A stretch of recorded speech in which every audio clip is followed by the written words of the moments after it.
Hey, my friend, welcome back. We just read chapters 10 through 12 of First Chronicles, and I want to look at one verse right here and right now. First Chronicles 12:32, where the sons of Issachar, they're not first described by weapons, but by discernment.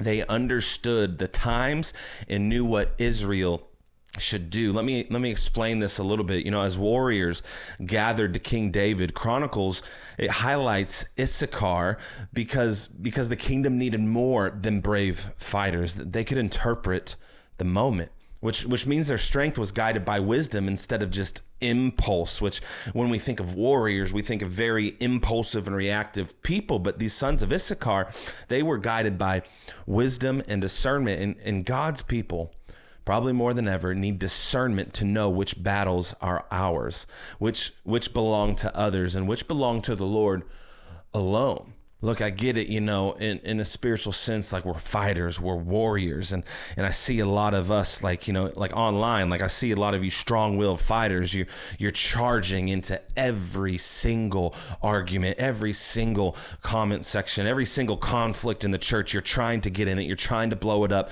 but you're burning out because you never learned which battles were actually yours, which hill was the one that you were supposed to die on, or what battles were other people's or the Lord's himself. You know, warriors need discernment, not just fire, not just passion, not just power. We need discernment. So we must not enter every fight just because you have the strength to swing a punch.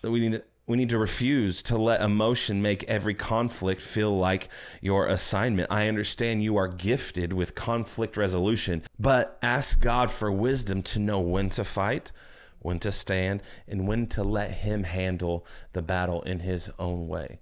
Fierce warriors, they're needed in the kingdom of God, and they may win moments, but discerning warriors last long enough to fulfill the entire mission. What happens because of your fight and your grit? You are taken out too soon, and you do not get to see the fulfillment of the mission. That would be a tragedy. So let's stay in the fight.